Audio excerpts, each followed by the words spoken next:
She's now away from there and has been helped to the border with Turkey. And it was interesting, when I watched the interview that she gave to Channel 4 last night, I had a slightly different response to the response I have to women who do this when I just read about them. When I read about them, I think, you can't possibly not know how grim it would be. What the heck are you doing taking your children there, let alone yourself? What are you doing taking your children there? And yet when I watched this woman giving her account, I did feel slightly different. I had a kind of softer response to it. What's your response to what she says? Do you think she should come back? Can you see why she did what she did? Or do you think it was utter folly and that if she does come back, she should be arrested on arrival? 0345 6060 973. You can text 84850 or tweet at LBC. Here to talk about this for a few minutes with me is Hasan Imam, a trainer, a rap trainer so-called, from the workshop to raise awareness of Prevent. Good afternoon to you, Hasan. Hi, Sheila. What do you see when you see this woman and you hear her words? What is it a narrative that you're familiar with? Yeah, I mean, it is very interesting that she was saying the reason why she went there was to unite the baby with the father, and that sort of sets alarm bells, because if it was so important for them to be united, then the father would not have left in the first place, knowing that she was pregnant. So the father really doesn't give a damn about the family, and that's part of the brainwashing process during recruitment, where they'll be told that no, you're doing this for God, and God will take care of them. So it's not surprising that they actually leave their families. So that your family is secondary; it's not your responsibility.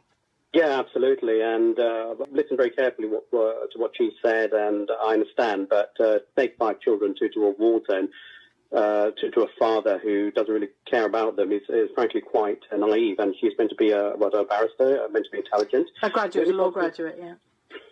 And the only positive thing I would say about her is that she's advising other people here in Britain not to join ISIS, and she's obviously given some insight as to what life is like under ISIS. So that's a good thing. That's a good message she is conveying as a result. And as to whether there should be a criminal process, to Prevent is not a criminal process. So I can't really say whether she should be arrested or not. But and if Prevent was successful, if it was implemented a long time ago, then the husband would not have gone, because that would have been detected and dealt with early on. I suppose the problem there is that he ended up in Guantanamo Bay, didn't he? Yeah. Exactly. If anywhere is going to radicalise you, probably Guantanamo Bay is it.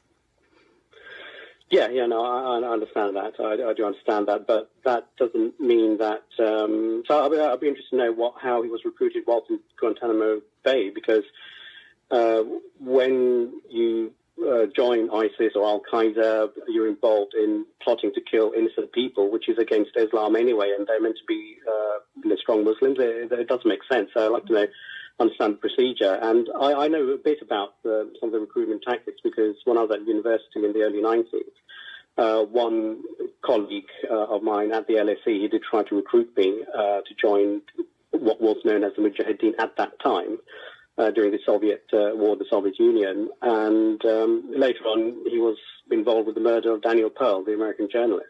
Can I ask you, can I take you back just a step and tell me what that process of the attempt to radicalise you, the attempt to get you to join the Mujahideen looked like, felt like? What happened? What does it involve?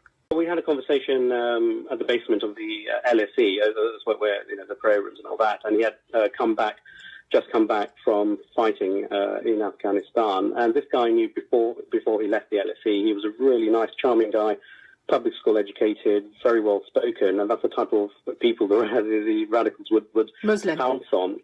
Yeah, Muslim, yes. Ahmed Omar. He's in jail now for terrorism charges in India, I think.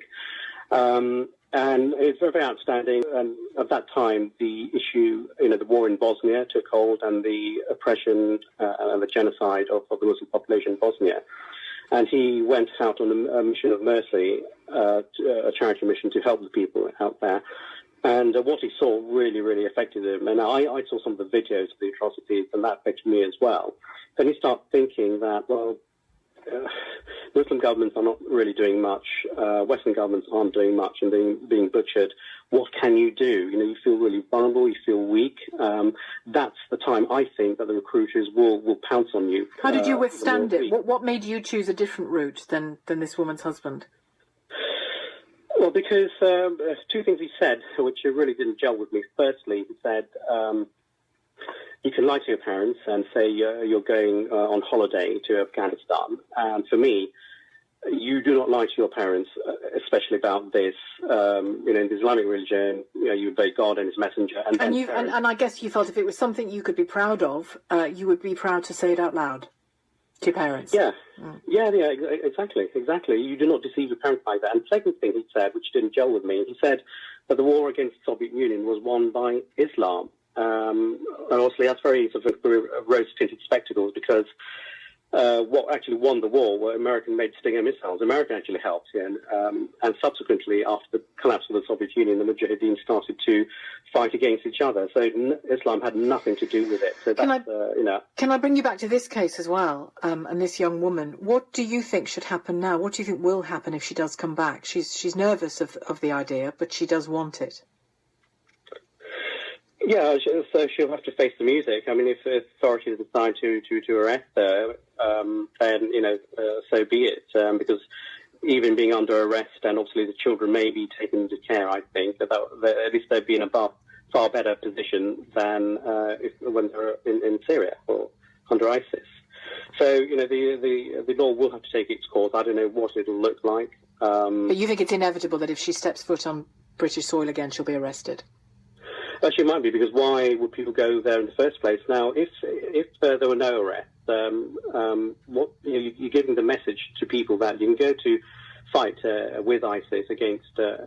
She says she wasn't doing that, but I get your point that an entire family goes out, most of it comes back except the father, and it's almost inconceivable that nothing would happen to that family, that it's inevitable that she would be arrested, I would have thought, and it's inevitable that for a time at least her children and she would be separated. If you think of what they were exposed to, both in Raqqa and then in Aleppo when she went there, really awful conditions in Aleppo, and they were there for 86 days in a basement, in a dungeon essentially, not allowed out, not enough food, no washing facilities, no change of clothing. Can you imagine that? 5 children, newborn baby, and a woman facing that for so many weeks and months. What do you think should happen to this woman if she comes home? 034